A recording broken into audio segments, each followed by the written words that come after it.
ارشاد فرمایا شہر رمضان الذی انزل فیہ القرآن، رمضان کا وہ مہینہ ہے جس میں ہم نے قرآن مجید کو نازل فرمایا۔ رمضان المبارک کی بے پناہ عظمتیں، اس کی شانیں، اس ماہ نور و سرور کی عظیم سعادت افروز گھڑیاں، یہ جب بھی آتی ہیں مسلمان کے حق میں اللہ کی رحمت کو لاتی ہیں۔ رمضان جب بھی آتا ہے اہل اسلام کے اوپر خدا کے فضل اور اس کی رحمت کا سایہ ہو جاتا ہے۔ اہل ایمان اس ماہ مبارک میں اپنے دل میں خاص نرمی، نیکی کا خاص جذبہ، اخوت، بھائی چارہ اور غم خواری کے خاص جذبات اپنے دل اور روح میں محسوس کرتے ہیں۔ عزیز دوستو، کچھ چیزیں بڑی غیر معمولی ہوتی ہیں، ان کی بہت زیادہ شان ہوتی ہے۔ کئی بار بھی ان باتوں کو سنیں اور ہزار بار بھی ان باتوں کو پڑھیں، بیسیوں لوگوں کے مختلف انداز گفتگو سے بھی ان باتوں کو سنیں تو پھر بھی وہ شانیں ایسے لگتا ہے کہ نامکمل ہی رہ گئے۔ رمضان المبارک اتنی عظمت والا ماہ مبارک ہے کہ اس کا تذکرہ اللہ کے قرآن نے بھی کیا ہے اور حضور علیہ السلام نے بھی جا بجا ذکر فرمایا۔ اچھا، اس کے کچھ نام میں آپ کی خدمت میں پہلے عرض کرتا ہوں۔ ایک تو اس کا نام قرآن نے بیان کیا شہر رمضان، رمضان کا مہینہ۔ پھر اس ماہ مبارک کو کچھ ناموں سے نبی پاک صلی اللہ علیہ وسلم نے یاد فرمایا۔ یہ مشکات شریف میں حدیث موجود ہے۔ حضور علیہ السلام نے اس ماہ مبارک کا نام لیا تو ایک لفظ، ایک جملہ حضور نے یہ فرمایا کہ شہر عظیم، یہ حضور نے بیان فرمایا۔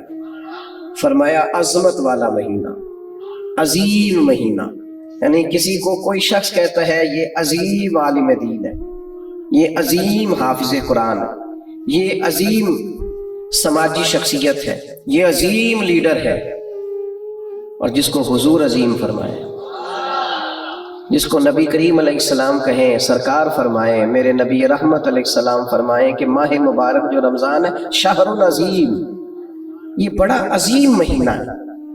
اب کھو جائے انسان اس کی عظمتوں میں اور چلا جائے عالم حیرت میں اور ڈھونڈنے لگے کہ اس کی عظمتیں کیا کیا ہیں، اس کی شانیں کیا کیا ہیں، آخر وہ کتنا کو عظیم ہے جسے مدینے والے نے عظیم کہا ہے، اس کے اندر کتنی کو عظمت پائی جاتی ہے، کتنی کو بلندی شان ہے، کتنی کو رفت ہے، جسے نبی پاک علیہ السلام نے عظیم فرمایا۔ تو ایک تو حضور نے فرمایا شہر عظیم، اور دوسرا حضور نے اس کا نام لیا، فرمایا شہر مبارک، فرمایا یہ بڑا مبارک مہینہ ہے۔ یہ لفظ مبارک ہمارے ہاں عرف میں بھی استعمال ہوتا ہے۔ یہ جب کوئی شخص بولتا ہے نا مبارک، تو اس سے خوشخبریاں ذہن میں آتی ہیں، اس سے کامیابیاں ذہن میں آتی ہیں۔ جب کہا جاتا ہے آپ کو مبارک ہو، مبارکباد ہو، تو اس سے انسان کی حاشیہ خیال میں محسوس ہوتا ہے کہ کوئی عظیم انعام ملا ہے، کوئی عظیم رحمت عطا ہوئی ہے، کوئی منفرد سا، حسین سا، خوبصورت سا تحفہ ملا، کسی بہت بڑی کامیابی سے اللہ تعالیٰ نے ہمکنار فرمایا ہے، تو پھر کہتے ہیں مبارک ہو۔ تو نبی پاک نے رمضان المبارک کو فرمایا شہر المبارک، یہ مبارک مہینہ ہے، برکت والا مہینہ، یعنی اس کا ہر لمحہ ہی مبارک ہے۔ روزہ رکھیں تو پھر بھی مبارک ہے، افطار کریں تو پھر بھی مبارک ہے، رمضان المبارک کے اندر کسی کو روزہ افطار کرائیں تو پھر بھی مبارک ہے، اس ماہ نور و سرور کے اندر قرآن مجید تراویح میں سنائیں تو پھر بھی مبارک ہے، پیچھے ہو کے سنیں تو پھر بھی مبارک ہے۔ رب دے توفیق، اللہ کرے فضل، تو رمضان المبارک کے اندر اگر ملے توفیق بندہ بیت اللہ کی زیارت کرے تو بڑی مبارک ہے، اور اگر اللہ توفیق دے اور انسان یہ ماہ مبارک مدینہ منورہ میں گزارے تو پھر بڑی مبارک ہے۔ تو ہر لمحہ مبارک ہے، ہر گھڑی مبارک ہے، رمضان سارا ہی مبارک ہے، پہلا عشرہ بھی مبارک ہے، درمیان والا بھی مبارک ہے، آخری بھی مبارک ہے، طاق راتیں بھی مبارک ہے، لیلۃ القدر بھی مبارک ہے۔ تو حضور نے فرمایا شہر المبارک، یہ کیا ہے؟ مبارک مہینہ۔ کون سا مہینہ ہے؟ یہ جتنے لوگ مایوس ہیں نا کسی بھی وجہ سے، خدا نہ خواستہ پریشان ہے کسی بھی وجہ سے، محسوس کرتے اب پیچھے رہ گئے کسی بھی وجہ سے، تو وہ یوں سمجھ لیں کہ یہ وہ مہینہ آ گیا ہے جس میں مبارک ہی مبارک ہے، جس میں کرم ہی کرم ہے، عطا ہی عطا ہے۔ اب پریشان نہیں ہونا، شہر المبارک ہو، یہ مبارک مہینہ آ گیا، برکت والا مہینہ آ گیا، اب کوئی پریشانی نہیں، کوئی پچھتاوا نہیں، کوئی پیچھے نہیں ہٹنا، کوئی کمزور نہیں پڑنا، یہ مبارک مہینہ، اس کو نبی کریم نے مبارک کہا۔ تو اس کے لمحے لمحے میں آپ نے تصور باندھنا ہے کہ یہ مبارک دن ہے، اس میں رزق آئے گا تو وہ بھی مبارک ہی آئے گا، کوئی شخص ملے گا تو انشاءاللہ خیر ہی ہوگی، کوئی عمل کریں گے تو انشاءاللہ برکت ہی ہوگی، کہیں ہم اللہ کی رضا کے لیے کچھ خرچ کریں گے تو پھر بھی برکت ہی ہوگی، مہینہ ہی مبارک، اس کو نبی کریم نے مبارک کہا ہے۔ لہٰذا جو پریشان لوگ ہیں نا وہ یوں سمجھیں کہ رمضان کا چاند طلوع ہوتے ہی وقت ہی مبارک کا شروع ہو جائے گا، بیمار سمجھے کہ شفا ہونے لگی ہے، مکروہ سمجھے کہ رہائی ملنے لگی ہے، تنگ دست سمجھے کہ وسعت آنے لگی، اور حدیث میں لفظ بھی ہے، مشکات شریف میں یہ لفظ حدیث کے موجود ہیں، حضور فرماتے ہیں رمضان المبارک میں مومن کا رزق بڑھا دیا جاتا ہے، اس کے رزق میں برکت کر دی جاتی ہے، اللہ تعالیٰ اپنے فضل سے وسعت فرما دیتا ہے۔ تو میرے بھائی آپ توجہ فرمائیے گا، غور کیجئے گا اور سمجھ لیجئے گا اس بات کو کہ حضور نے اسے شہر العظیم بھی کہا، شہر المبارک بھی کہا، آگے بھی عرض کروں نبی پاک نے اسے شہر الصبر بھی کہا، یہ صبر کا مہینہ ہے، اس میں صبر کرنا ہے، کھانے پینے سے بھی صبر کرنا ہے، نفسانی خواہشات سے بھی صبر کرنا ہے، غصہ آئے تو پھر بھی صبر کرنا ہے، کوئی تکلیف پہنچانا چاہے تو پھر بھی صبر کرنا ہے، کچھ جھگڑا کرنا چاہے تو پھر بھی صبر کی جزا جنت ہے۔ یہ ماہ مبارک، اچھا بڑی خوبصورت بات لکھی ہے حضرت حکیم الامت مفتی احمد یار خان صاحب نعیمی رحمۃ اللہ علیہ نے، فرماتے ہیں پچھلے 11 مہینے شکر کے، کھاؤ اور شکر کرو، رمضان مہینہ صبر کا ہے، سحری میں کھاؤ اور افطاری تک صبر کرو، یہ صبر کا مہینہ ہے، پہلے کھاؤ اور شکر کرو، جتنی دفعہ بھوک لگے کھاؤ اور شکر کرو، یہاں کھاؤ اور صبر کرو، یہ صبر کی ٹریننگ کا مہینہ ہے۔ تھوڑا سا ماحول میں نا بے صبری سی آ گئی ہے، لوگ بے چین رہنے لگ گئے ہیں، جلدی متاثر ہوتے ہیں اور پھر جلدی محبت کرتے ہیں، اور پھر اللہ نہ کرے جلدی ناراض بھی ہوتے ہیں اور جلدی نفرت بھی کرتے ہیں، لوگ بڑی جلدی کسی بات کے بارے میں فیصلہ کرتے ہیں، بڑی جلدی رائے دیتے ہیں، لوگ بڑی جلدی موافق ہوتے ہیں تو بڑی جلدی مخالف ہوتے ہیں، لوگ بڑی جلدی بدگمان ہوتے ہیں، صبر نہیں رہا، حوصلہ نہیں رہا، حالانکہ قرآن مجید میں 100 سے زیادہ مرتبہ کم و بیش صبر کا بیان ہے، صبر کا بیان، اور 500 کے قریب احادیث و آثار ہیں جن میں صبر کا ذکر ہے۔ مولا علی شیر خدا رضی اللہ تعالیٰ عنہ بیان کرتے ہیں ان ساری احادیث کو اور آیات کو سامنے رکھ کے، فرماتے ہیں میں یہ سمجھا ہوں کہ جس طرح جو جسم میں سر کا مقام ہے نا وہی دین میں صبر کا مقام ہے، تو صبر کرنا، انتظار کرنا، اللہ کی رضا کے لیے رکنا، کوئی کام کر کے پھر اس کے نتیجے کا انتظار کرنا، یہ قرآن مجید کی تعلیم ہے۔ باقی ساری نیکیوں پہ ثواب ملتا ہے، ان اللہ مع الصابرین، صبر کرنے والوں کو رب رحمان ملتا ہے، اللہ فرماتے ہیں میں ہوں صبر کرنے والوں کے ساتھ، ان کو رب رحمان کی معیت نصیب ہوتی۔ تو صبر کا مہینہ ہے رمضان، اس لیے جلد باز تبصرے بھی کم سے کم کیجئے گا، بدگمانی بھی کم سے کم کیجئے گا، تھوڑا صبر کر کے دیکھیں تو صحیح، ذرا ٹھہریں تو صحیح، نتیجہ آنے تو دیں، رزلٹ نکلے گا، لیکن حوصلہ، اطمینان، اور یہ جو خاموشی ہوتی ہے یہ بڑا طوفان ہوتی ہے، یہ چپ کر جانا، صبر کرنا، برداشت کرنا، حوصلہ پیدا کرنا، یہی انسان کے بڑا ہونے کی علامت ہوتی ہے۔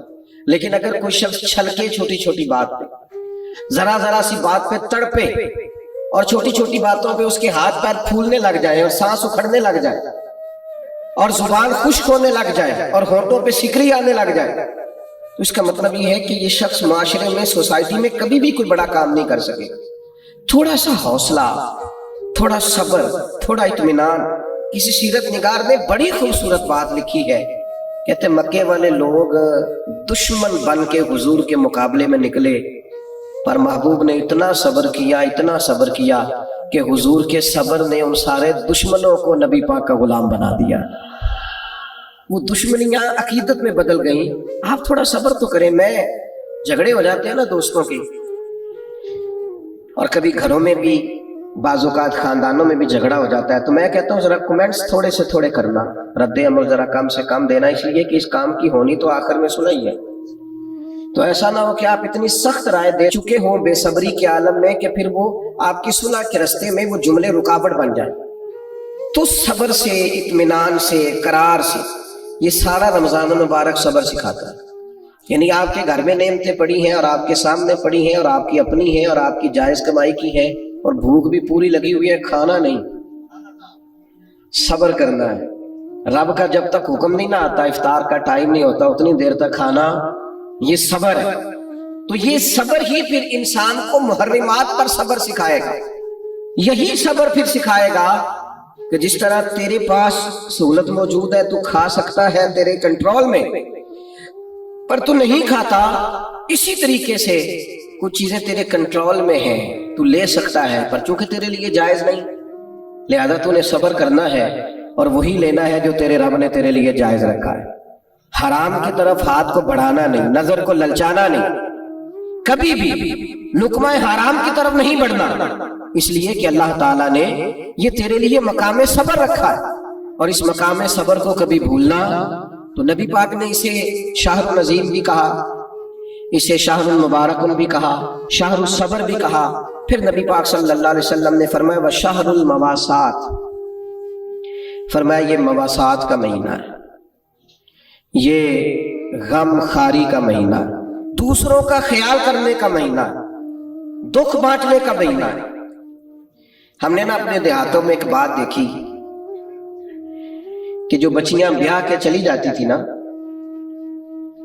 رمضان کا مہینہ آتا تھا تو ماں باپ کہتے تھے کہ اسے کہو کہ رمضان یہی نہیں آ جاتی، روزے یہیں رکھ لے۔ اچھا یہ نہیں بھی نہ ہوتا تھا تو آخری 4-5 دن یا آخری عشرہ کہتے تھے کہ بیٹی کو بھی اور نواسے نواسیوں کو بھی بلا نہ لے، ذرا عید یہیں پہ کر لیں، تھوڑا سا یہاں آ جائیں اور تھوڑا سا ہم خدمت کریں، تھوڑا کھلائیں پلائیں۔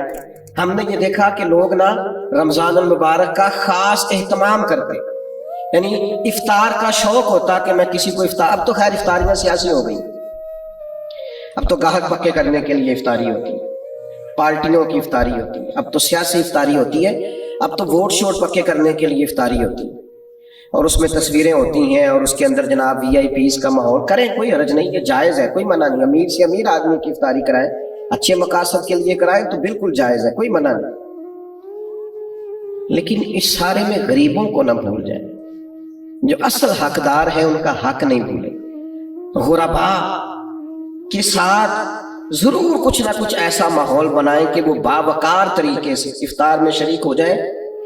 افسوس کے ساتھ کہنا پڑتا ہے کہ رمضان غمخواری کا مہینہ ہے، اسے نبی پاک صلی اللہ تعالیٰ علیہ وسلم نے غمخواری کا مہینہ قرار دیا۔ دوسروں کے دکھ بانٹنے تھے، اشکشوئی کرنی تھی، غریبوں کی مدد کرنی تھی، یتیموں کے سر پہ ہاتھ رکھنا، بیواؤں کے لیے کوشش کرنی تھی، مسافروں کے لیے کوشش کرنی تھی، مقروضوں کے لیے کوشش کرنی تھی۔ لیکن ہم کیا کرتے ہیں؟ ہم رمضان میں اپنے خرچے بڑے بڑھا لیتے ہیں، عید ایک جوڑے سے بھی گزر جاتی ہے، لیکن ساری عید جو ہے وہ کپڑے پسند کرنے میں سارا رمضان گزر جاتا ہے، سلوانے میں گزر جاتا ہے، نئے سے نئے ڈیزائن دیکھنے میں گزر جاتا ہے۔ عبادت کے دن ہیں اور ان سارے دنوں کو اس طرح کر کے ہم ضائع کر بیٹھتے ہیں۔ تو میرے عزیز، دوسروں کے کام آنا تھا، بجائے اس کے کہ اپنے خرچے اتنے بڑھا لیے جاتے، اتنے بڑھا لیے جاتے کہ لوگ آزمائش میں آ جاتے ہیں، رمضان سے پہلے سوچنے لگ جاتے ہیں کہ رمضان بھی آ گیا اور اتنے زیادہ اخراجات اضافی ہوں گے۔ تو تھوڑا تھوڑا ان اخراجات سے چیزوں کو بچا کر کے، یعنی حضور علیہ السلام نے سخاوت کا طریقہ یہ بتایا تھا کہ 2 کا کھانا 3 کو پورا آ جائے، اور 3 کا کھانا 4 لوگ کھا لیں، اور 4 کا 5 لوگ کھا لیں۔ تو اپنے اسی دسترخوان میں سے آپ کچھ نکال کے اس شہر مواسات کے اندر، اس غمخاری کے مہینے کے اندر آپ دوسروں کی اشکشوئی کریں، ماہ رمضان مبارک غریب پروری میں گزاریں، غور فرمائیں کہ کہاں کہاں لوگ ضرورت مند ہیں۔ ہم نے بچپن میں مساجد میں بڑی بڑی افطاریاں دیکھی اور واقعتاً مسافر لوگ آ جاتے تھے تو وہاں علاقے کے لوگ ہی آج فلاں نے دیگ پکا رکھی ہے، فلاں نے چاول بنا رکھے ہیں، تو مسجدوں میں بھیج دیے جاتے تھے اور مسجد میں افطار ہوتا تھا۔ اور اگر مسافر نہیں بھی ہوتے تھے تو اس محلے، اس گاؤں کے، اس علاقے کے جو غربا ہوتے تھے وہ مسجد میں جمع ہو جاتے اور افطار کر لیتے۔ لیکن اب آہستہ آہستہ چیزیں سکڑ گئیں، چیزیں سمٹ گئیں، ہمارے اپنے معاملات اتنے انفرادی سے ہو گئے ہیں، ہر آدمی کی ایک مخصوص سی پسند ہے، مخصوص سی چیزیں وہ کھاتا ہے، اس میں وہ اپنے آپ کو جینا اور اپنے آپ کو رکھنا بہتر جانتا ہے، وہ اٹھ کر اپنی ذات سے اوپر سوچنا گوارا ہی نہیں کرتا۔ میرے عزیز، یہ غمخاری کا مہینہ ہے، کیا حسین لفظ ہے حدیث میں۔ صحابہ فرماتے جب رمضان آتا تو حضور قیدیوں کو آزاد کرتے، ہر سائل کو عطا کرتے، نبی پاک بانٹتے، دیتے، ہر ایک کو نوازتے۔ ہمارے ہاں لائنیں لگتی ہیں زکوٰۃ لینے والوں کی، اور جناب جو دینے والے ہیں وہ بگڑ جاتے ہیں، کہتے ہیں آپ 9 بجے ہی آ گئے، سونے بھی نہیں دیتے۔ اور پھر یہ کہ آپ وہ تو نہیں جو پہلے بھی آئے تھے، اور دوسرا یہ کہ آپ اگر ترتیب سے کھڑے نہیں ہوں گے تو میں بھگا دوں گا، سب کو کچھ بھی نہیں ملے گا۔ سچ بتانا، جب اللہ نے ہمیں دیا تھا تو لائنوں میں لگا کے دیا تھا۔ سچ بتانا، جب اس نے ہمیں دیا تھا تو یہ رویہ تھا۔ کسی درویش سے کسی نے کہا تھا میرا دل تو کرتا تھا اللہ کے رستے میں خیرات کروں پر کوئی مستحق نہیں ملتا، تو شیخ مسکرا پڑے، تو کہا حضرت آپ کے مسکرانا بڑا معنی خیز ہے، آپ کیوں مسکرائے؟ تو فرمانے لگے پہلے تو بتا، جو اللہ نے تجھے دیا تیرا حق بنتا تھا، تو جب رب نے تجھے دے دیا ہے حالانکہ تو حقدار نہیں تھا تو پھر ٹٹولتا پھرتا ہے، تھرمامیٹر لیے پھرتا ہے۔ جس کی سمجھ آ گئی ہے تجھے غریب ہے تو دے اللہ کی رضا کے لیے۔ لیکن وہ رویوں کی تلخی، مزاج کی ترشروئی، میں اقرار کرتا ہوں اس بات کا بھی کہ بہت سارے غربا اس مہینے میں دھندے بھی بنتے ہیں، آٹا خیرات میں لے کے دکانوں پہ بیچا بھی جاتا ہے، یہ ساری چیزیں دیکھنے کو، سننے کو، پڑھنے کو ملتی ہیں۔ لیکن میرے عزیز، آپ یہ ساری چیزیں دیکھ کے کیا خیرات کرنے چھوڑ جائیں گے؟ ان رویوں کی بنیاد پر کیا آپ یہ کام کرنا چھوڑ جائیں گے؟ اللہ کی رضا کے لیے دینا ہے تو خوب دینا ہے۔ اس ماہ مبارک کو نبی پاک علیہ السلام نے غمخاری کا مہینہ قرار دیا ہے، خوب اللہ کے لیے۔ ہمارا اسی جگہ دسترخوان لگتا ہے سحری اور افطاری کا، کچھ لوگ آ جاتے ہیں، سڑک پہ جانے والے غریب رکشہ ڈرائیور آ جاتے ہیں، یہاں کچھ لوگ مزدوری کرنے آئے ہوئے ہیں وہ آ جاتے، تو ظاہر ہے ادارہ زیر تعمیر تھا، ہم اتنے اخراجات افورڈ نہیں کرتے تھے، لیکن وہ چند لوگوں کے لیے دسترخوان لگتا طلباء کے لیے، تو وہ لوگ خود آ کے بیٹھنے لگے، پھر وہ 50، پھر 60، پھر وہ ایک دن ایسا آیا کہ 1100 لوگ ہو گئے۔ تو یہ دوست مجھے کہنے لگے کہ ہم کیسے کر کے ان کو چلائیں؟ تو میں نے کہا سچ بتاؤ، ان پوری صفوں میں تم نے کوئی امیر بھی بیٹھا دیکھا ہے؟ کوئی مالدار، کوئی گاڑی والا، کوئی پراڈو والا تم نے دیکھا ہے بیٹھا؟ کہنے لگے نہیں۔ تو میں نے کہا پھر یہ اللہ نے مہمان بھیجے ہیں تو اللہ ان کا رزق بھی بھیجے گا، پھر تم اللہ کی رضا کے لیے ان کے لیے کچھ نہ کچھ پکا ڈالو۔ یہ جو چپکے سے آ کے چھپ کے، اور بعض میں نے ایسے لوگ بھی دیکھے جو اوپر کپڑا رکھتے ہیں اور آ کر کے بیٹھتے ہیں، سفید پوشی کا بھرم رکھنا بڑا ضروری ہوتا ہے، اور دروازے پہ آئے کو خالی نہ بھیجنا یہ بڑا ضروری ہوتا ہے، اور جب کوئی امید لگا کے آ جائے اور اس کی امید کو توڑ دینا یہ بڑا تکلیف دہ ماحول ہوتا ہے۔ لیکن ہم نے تو کواڑ اندر سے بند کر لیے، ہم نے تو ہر چیز میں اقربا پروری بنا لی، ہم نے تو ہر بانٹنے کو، ہر دینے کو سیاسی رنگ دے لیا۔ خدا را یہ غمخاری کا مہینہ ہے، پلٹ کے دیکھنا یتیموں، مسکینوں، غریبوں کو جو چپ ہیں، جو بولتے نہیں، جو عید سے قبل میاں بیوی مشورہ کرتے ہیں کہ ہمارے کپڑے نئے ہیں بس بچوں کو لے کے دے دیے جائیں، ہماری خیر ہے، میرا جوڑا ٹھیک ہے، میں گزارا کر لوں گا، یہ فلانی شادی پہ لیا تھا، تو بچوں کا سوچ۔ گندم امیر شہر کی ہوتی رہی خراب، اور بچی کسی غریب کی فاقے سے مر گئی۔ او بھائی، یہ فرق مٹانا پڑے گا۔ یہ جو بہت زیادہ تفریق ہے، یہ ماہ نور و سرور آیا ہے، اس میں ارادہ کریں۔ اور میری اپیل ہے ان لوگوں سے جو راشن بانٹتے ہیں، جو کسی کے گھر میں کچھ پہنچاتے ہیں، وہ رمضان کا انتظار نہ کریں، رمضان سے 2 دن پہلے پہنچا دیں۔ اور میں ذمہ داری کے ساتھ آپ سے وعدہ کرتا ہوں کہ آپ رمضان کی نیت کر کے رمضان سے پہلے دیں، اللہ رمضان جتنا اجر عطا فرمائے گا، لیکن پہلے سے یہ کام کریں، اشک شوئی کریں۔ دو باتیں آپ کی خدمت میں عرض کرنی ہے۔ ایک تو رمضان المبارک کا قرآن مجید سے بہت زیادہ تعلق ہے، بہت زیادہ، اس لیے کہ قرآن مجید کہتا ہے شہر رمضان الذی انزل فیہ القرآن، رمضان کا وہ مہینہ جس میں ہم نے قرآن مجید نازل فرمایا۔ حضرت امام اعظم ابو حنیفہ رحمۃ اللہ علیہ کا طریقہ یہ تھا کہ آپ ایک سپارہ قرآن مجید کا گھر میں پڑھتے تھے، ایک مسجد میں پڑھتے تھے، ایک رات کو تراویح میں پڑھتے تھے، ایک گھر میں اور ایک مسجد میں اور ایک رات تراویح میں۔ تو کتنے قرآن مجید ختم ہو گئے رمضان میں؟ 3۔ نبی کریم صلی اللہ تعالیٰ علیہ وسلم کا مبارک طریقہ یہ تھا کہ حضرت جبریل امین علیہ السلام ہر سال رمضان میں حضور کے ساتھ قرآن مجید کا دور فرماتے ہیں۔ جیسے ہمارے حفاظ نہیں دور کرتے، ایک حافظ پارہ سناتا ہے پھر دوسرا اس کو سناتا ہے، پہلے ایک سنتا ہے پھر دوسرا اس کو سناتا ہے، تو نبی کریم علیہ السلام حضرت جبریل امین کو سناتے، حضرت جبریل حضور کو سناتے۔ اور جس سال حضور کا وصال ہوا اس سال 2 مرتبہ نبی کریم نے دور فرمایا قرآن مجید کا۔ میں نے ایک دفعہ سفر پہ تھا، کہیں میں گیا ہوا تھا کسی پروگرام کے لیے رمضان میں، تو ایک صاحب کے ساتھ میں کھڑا ہو گیا نماز پڑھنے کے لیے تراویح، تو بڑا ہی رونے لگے وہ تراویح میں، بہت روتے جا رہے تو ہچکیاں ان کو، تو میری سمجھ میں نہیں آ رہا تھا، اس لیے کہ جو آیات جو پارا اس دن چل رہا تھا وہ آیتیں بھی ساری رحمت والی تھی، کرم والی تھی۔ ایک ہوتا ہے کچھ ایسی آیات ہیں جن کو سن کے رونا آ گیا، لیکن میں نے کہا بھی ہو سکتا ہے رحمت پر بھی لوگ رو پڑتے ہیں، تو وہ کچھ زیادہ ہی معاملہ ایسا ہو گیا کہ ہچکیاں بننے لگیں اور ساتھ والے لوگ تھوڑے سے محسوس کرنے لگے قربان جائیں۔ وہ سلام پھیرا تو میں نے ان سے کہا خیر ہے؟ تو دیسی آدمی دیہاتی بندہ مجھے کہنے لگا حضرت جی یہ تراویح پڑھانا نا یہ میرا بیٹا ہے۔ تو میں کہا میرا بیٹا حافظ ہو گیا اور مصلی سنا رہا ہے اور قرآن مجید پڑھ رہا ہے؟ تو آج پہلی دفعہ یہ قرآن مجید سنا رہا ہے تو مجھے ایسے لگتا ہے جیسے میری شان بڑی ہو گئی، میں بڑا بلند ہو گیا ہوں۔ مرتبہ میں نے اسے کہا کہ تو تھوڑا اور بھی رو لے تو تیرا بنتا ہے، اس لیے کہ جس جگہ پہ تو کھڑا ہو کے سوچ رہا ہے نا یہ وہ بہت بڑی بات ہے۔ قرآن مجید سے وابستگی ہماری یا ہماری اولادوں کی یہ بڑی ضروری۔ رمضان شریف میں میرا خیال ہے 2 پارے تو روز ہونے چاہیے۔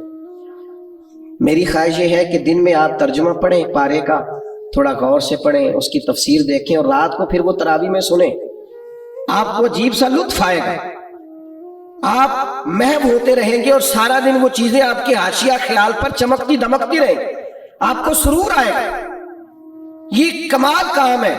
اور دوسری گزارش میری یہ ہے کہ سحری کے وقت اٹھنا تو ہے ہی، بہت ساری چیزیں بھی سحری کے وقت، دودھ دہی بھی بعض جگہوں پہ لانا پڑتا ہے جا کے، تو 10-15 منٹ پہلے اٹھیں، تہجد کی نماز بھی پڑھیں، یہ روٹین بنائے پہلی رمضان سے۔ آپ ذرا جلدی اٹھیں، 4 رکعت نماز، 2 رکعت نماز، 6 8 جتنی توفیق ہو تہجد کی نماز پڑھیں، اس کے بعد اپنی سحری کر لیں، لیکن کوشش کریں کہ نوافل کی کثرت ہو، تراویح کا خاص اہتمام ہو، قرآن مجید کے ساتھ خاص دلچسپی ہو رمضان شریف میں۔ اور پھر اللہ کے پیارے حبیب صلی اللہ تعالی علیہ وسلم نے ارشاد فرمایا رمضان آ گیا ہے، حضور فرمانے لگے یہ برکت والا مہینہ ہے، اللہ نے اس کے روزے فرض کیے ہیں۔ اللہ کے حبیب علیہ الصلوۃ والسلام فرماتے ہیں اللہ تعالیٰ نا آسمان کے دروازے کھول دیتا ہے رمضان میں، اللہ تعالیٰ آسمان کے دروازے رمضان المبارک میں کھول دیتا ہے، دوزخ کے دروازے بند کر دیتا ہے۔ اب یہاں شارحین حدیث لکھنے لگے کہ یہ جو حضور نے فرمایا کہ آسمان کے دروازے کھل جاتے ہیں، اس سے کیا مراد؟ اس سے نبی کریم علیہ السلام نے ہمیں کیا سمجھایا؟ حضور کی باتیں چونکہ بڑی معنی خیز ہیں، جوامع الکلم ہیں، تو شارحین حدیث نے لکھا یہ جو حضور فرماتے ہیں نا آسمان کے دروازے کھل جاتے ہیں، اس کا مطلب یہ ہے کہ رحمت بھی نازل ہوتی ہے، برکت بھی نازل ہوتی ہے، بخشش بھی نازل ہوتی ہے، رزق بھی دیا جاتا ہے، رحمت بھی برسائی جاتی ہے۔ جو خدا کی رحمت کا امیدوار ہوگا اس کے لیے دروازے کھلے ہوں گے، اللہ رحمت فرمائے گا۔ جو اس کی بارگاہ سے بخشش کا سوالی ہوگا اس کے لیے بھی رمضان میں آسمان کے دروازے کھلے ہوں گے اور اس کو بخشش عطا کی جائے گی۔ اور جو سمجھتا ہے کہ میں پریشان ہوں رزق کے مسئلے میں، اس کے لیے بھی دروازے کھلے ہوئے ہیں۔ وہ اللہ کے سامنے جھولی پھیلائے رمضان میں، اسے رزق بھی دیا جائے گا۔ جو اولاد کا طلبگار ہے اسے اولاد دی جائے، جو رب کی بارگاہ سے اس کے قرب کا طلبگار ہے اسے قرب خداوندی دیا جائے، جو اس کے محبوب کی نگاہ کا طلبگار ہے اسے دروازہ جو کھل گیا ہے۔ اب جو تم اللہ سے اس کا فضل مانگو گے، اللہ رمضان المبارک میں اپنی رحمت سے عطا فرمائے گا۔ لیکن شرط یہ ہے کہ یہ نہ ہو کہ جب مانگنے کا ٹائم ہو تو ہم سو رہے ہوں۔ کچھ لوگ بڑی عجیب و غریب سی ریت پیدا کر لیتے ہیں، وہ بس روزہ ہی رکھتے ہیں، باقی سارے امور اللہ ماشاءاللہ غفلت میں گزر جاتے ہیں۔ اپنے آپ کو محتاط رکھ کے یہ کرم کی برکھا جب برسے تو پوری توانائی کے ساتھ اپنے آپ کو ذہنی طور پر عبادت کے لیے تیار کریں۔ میں دوستوں کو منع کیا کرتا ہوں، میں کہا کرتا ہوں مہربانی کیجئے گا رمضان المبارک کے اندر تبصرے نہ کیجئے گا، اس لیے کہ اگر تبصروں سے کوئی ملک ٹھیک ہوتا تو سب سے پہلے پاکستان میں ٹھیک ہونا تھا۔ سب سے زیادہ تبصرے ہمارے ملک میں ہوتے، سب سے زیادہ بریکنگ نیوز ہمارے ملک میں چلتی، سب سے زیادہ اچھا تبصرہ کرنے والے یہاں لوگ پائے جاتے ہیں۔ تو ہم نے سارا سال خبریں دیکھ لیں، تبصرے کر لیے، فلاں نے فلاں کو گرا دیا، فلاں نے فلاں کو اٹھا دیا، اب یہ سارا ہمیں پتہ ہے۔ تو مہربانی کریں رمضان شریف میں نا خبروں سے بھی بچیں، ادھر ادھر کی بری ویڈیوز سے بچیں، موبائل کے غلط استعمال سے بچیں۔ آپ فوکس کریں کہ آپ نے عبادت کرنا، توجہ کریں کہ اپنا سارا وقت اللہ کی رضا کے لیے لگانا ہے، ایک لمحہ بھی بیکار نہ کریں۔ حضور نے اتنی عظمتیں رمضان کی بیان کی، اتنی عظمتیں بیان کی، اور آخر میں ایک ایسا جملہ کہا کہ اگر اسے کھولا جائے نا تو ہر چیز ہی ایک دوسرا رخ اختیار کر جاتی ہے۔ اللہ کے محبوب علیہ السلام رمضان کی ساری شانیں بیان کرنے کے بعد فرمانے لگے اگر تمہیں پتہ چل جائے نا کہ رمضان کی شان کیا ہے، یعنی اتنی شانیں بیان کرنے کے بعد بھی فرمایا اگر تمہیں پتہ چل جائے تم اس گہرائی تک پہنچ جاؤ، تم وہ گہرائی پا جاؤ کہ آخر رمضان کی عظمت کتنی ہے۔ فرمایا اگر تمہیں پتہ چل جائے تو تمہارا دل کرے سارا سال رمضان ہی رہنا چاہیے، سارا سال رمضان ہی رہنا چاہیے۔ اور ایک جملہ حدیث کا کبھی نہیں بھولنا آپ نے، حضور فرماتے ہیں میرے پاس جبریل امین آئے اور انہوں نے آن کر کے عرض کی یا رسول اللہ، 3 باتیں حدیث میں لیکن ہمارے موضوع کی جو بات ہے بس اسی پر رہتے ہیں۔ حضرت جبریل عرض کرنے لگے یا رسول اللہ، برباد ہو جائے وہ شخص جس نے رمضان کا مہینہ پایا اور پھر اپنی بخشش نہ کرا سکا، محروم رہ گیا وہ آدمی جسے رمضان ملا، اس کی زندگی میں آیا اور وہ رمضان میں تندرست تھا، صحت یاب تھا، پھر رمضان کی برکات نہ سمیٹ سکا، وہ محروم رہ گیا اور وہ برباد ہو جائے، اس کی ناک خاک آلود ہو جائے۔ حضور فرماتے حضرت جبریل نے جب یہ کہا تو میں نے کہا آمین، یعنی اللہ کرے ایسا ہو جائے، واقعی اس کی ناک خاک آلود ہو جائے کہ رمضان بھی ملا تھا، اس کی زندگی میں آیا تھا، اللہ تعالیٰ نے عافیت دی تھی، اعصاب اور قوا مضبوط تھے، لیکن پھر بھی اپنی بخشش کا سامان نہیں کر سکا، اس کی ناک خاک آلود ہو جائے۔ کیا سارا 11 مہینے کاروباری کرتے ہیں، نئی کاروباری پالیسیاں نہ بنائے رمضان میں کہ میں کیا کون سا بزنس کروں۔ ہمارے ایک دوست اکثر کہا کرتے ہیں کہ لوگ رمضان میں چیزیں مہنگی کر دیتے ہیں، بلکہ اب تو پالیسی زیادہ بہتر ہو گئی ہے، چونکہ حکومت نے کچھ نہ کچھ سستی کرنی ہوتی ہے تو وہ رمضان سے پہلے 2 مہینے مہنگی کر لیتے ہیں تاکہ رمضان آئے تو ہمیں کہنا پڑ جائے کہ دیکھو ہم نے یہ 10 روپے سستی کر دی ہے، چونکہ اس سے پہلے جو مہنگی بڑی کر لی۔ تو یہ دھوکہ کس کو دے رہے ہیں، کس کو دے رہے ہیں؟ وما یخدعون الا انفسهم، اللہ کہتا ہے کچھ دھوکے تم صرف اپنے آپ کو دیتے ہو، کسی اور کو نہیں دیتے۔ صلی اللہ تعالیٰ علیہ وسلم نے فرمایا شعبان میرا مہینہ ہے، رمضان میرے رب کا مہینہ ہے، اتنی برکتوں والا مہینہ، اتنی شانوں والا مہینہ۔ آپ نے کچھ باتوں کا بڑا ہی خیال رکھنا۔ ایک تو آپ نے کوشش کرنی ہے نمازیں ذوق کے ساتھ پڑھی جائیں، آپ نے مسجد کے ساتھ دلچسپی پیدا کرنی ہے، آپ یہ کہیں کہ زیادہ سے زیادہ میں نہ دوسروں کو نواز سکوں، میں نہ چپکے سے پہنچوں کسی غریب تک، خود سے جاؤں اور اس کو اپنا موسم سمجھیں جس کی وجہ سے اللہ آپ کو ثواب دے رہا ہے، اس کو موسم سمجھیں جس کی وجہ سے اجر مل رہا ہے۔ احساس ہم نے بہت زیادہ پیدا کرنا ہے، ہم نے دیکھنا ہے کہ میں کس جگہ میری ضرورت ہے، میں کس طرح کر کے کام آ سکتا ہوں، وہاں اپنی خدمات کو پیش کرنا ہے۔ میرے رسول پاک علیہ السلام نے فرمایا کہ جب رب نہ مانے تو پھر وہ کمزوروں کے صدقے مان جاتا ہے، پھر وہ ضعیفوں کے صدقے مان جاتا ہے۔ فرمایا اللہ تم سے بارشیں روکنا چاہتا ہے پر تمہارے ضعیفوں، کمزوروں، غریبوں کے صدقے مجبوروں کے صدقے وہ تم پر بارشیں برساتا ہے. حضور فرماتے ہیں ربا شغازا اغبر لو اقسم علی اللہ لا برا. کچھ ایسے لوگ ہوتے ہیں کہ ان کے بالوں میں خاک پڑی ہوتی ہے, چہروں پہ مٹی الجھے ہوئے ہوتے ہیں, لیکن اگر وہ اللہ پہ قسم کھا لیں تو اللہ ان کی قسم بھی پوری کر دیتا ہے, قسم بھی. حضرت سیدنا عبداللہ ابن عمر فرماتے ہیں میں حضور کی مجلس میں حاضر تھا, حضور مانگنے لگے اللہ سے, حضور اللہ سے مانگنے لگے. میں تو کئی دفعہ یہ دعا بھی مانگنے لگ جاتا ہوں کہ اللہ تو ان دعاؤں کی طرف تو دیکھ جو تیرے رسول نے ہمارے لیے مانگی. اللہ تو ہمیں تو نہیں نہ مانگنا آتا, نہیں طریقہ آتا, نہیں سلیقہ آتا, نہیں انداز آتا. ہم تو بے توجہ سے لوگ ہیں, بیٹھنے کا ڈھب نہیں آتا ہمیں تو ہاتھ اٹھانے کا سلیقہ نہیں آتا, ہم تو وضو کرنے کے اس طریقے سے آشنا نہیں. پر اللہ تیرے محبوب نے تو خوب مانگا ہے نا تجھ سے, تیرے پیارے حبیب علیہ السلام نے تو تجھے منایا ہے نا ہمارے حق میں, تو اللہ تو ان دعاؤں کی طرف تو دیکھ. حضرت عبداللہ ابن عمر رضی اللہ تعالیٰ عنہ فرماتے میں حضور کی مجلس مبارکہ میں بیٹھا تھا, ابو داؤد شریف میں موجود ہے. کہتے حضور دعا مانگ رہے تھے. دعا کیا تھی؟ دعا حضور یہ مانگ رہے تھے رب اغفر لی, یا اللہ ہمیں بخش دے, وتب علی, اللہ ہماری توبہ قبول فرما, انک انت التواب الرحیم, بے شک تو توبہ قبول کرنے والا اور رحم کرنے والا. حضور دعا مانگ رہے تھے اے اللہ رب اغفر لی, یا اللہ ہمیں بخش دے, وتب علی, اور ہماری توبہ قبول فرما, انک انت التواب الرحیم, بے شک تو توبہ قبول کرنے والا اور رحم کرنے والا. حضرت عبداللہ ابن عمر فرماتے اس ایک دعا کو ایک ہی مجلس میں ایک ہی جگہ بیٹھ کر میرے نبی پاک نے اپنی زبان اطہر سے 100 مرتبہ ادا فرمایا. 100 مرتبہ حضور نے یہ لفظ کہے رب اغفر لی وتب علی, رب اغفر لی وتب علی, رب اغفر لی, اے اللہ بخش دے, رحم فرما, وتب علی, بس قبول کر لے نا اب ہماری توبہ, انک انت التواب الرحیم, بے شک تو توبہ قبول کر لیا کرتا ہے, تو رحم فرمایا کرتا ہے. ایک ہی مجلس میں 100 دفعہ حضور نے دعا مانگی, دعا مانگ کے پھر دعا مانگی, اور دعا مانگ کے پھر دعا مانگ.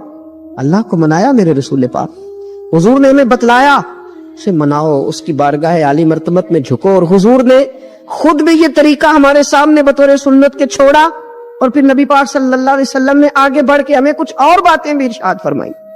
حضور نے ہمیں بتلایا کہ پچھلے لوگ اپنے رب کو کیسے مناتے تھے, وہ کس طرح اس کے حضور ناز عرض کرتے تھے. حضور نے ہمیں اللہ کو منانے کے طریقے بھی بتلائے.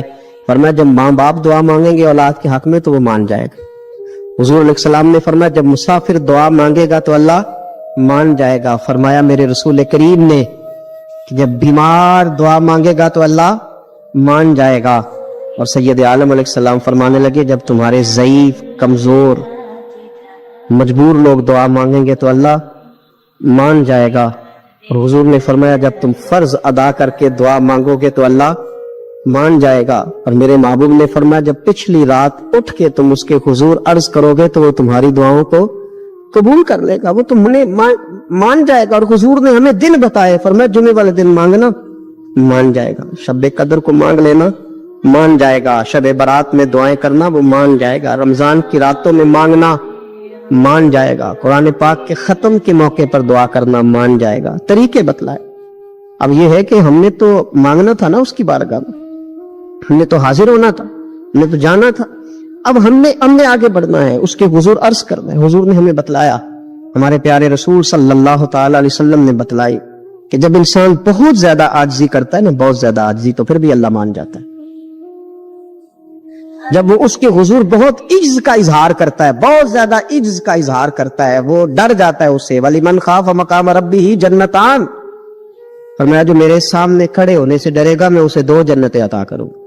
نبی پاک صلی اللہ علیہ وسلم نے فرمایا, حضرت ابو ہریرہ رضی اللہ تعالیٰ عنہ راوی ہے, حضور فرماتے ایک شخص مرنے لگا تو اپنے بچوں سے کہنے لگا کہ میں جب مر جاؤں تو مجھے جلا دینا, اور پھر میرے جلے ہوئے وجود کو پیس دینا, پھر مجھے ہوا میں اڑا دینا.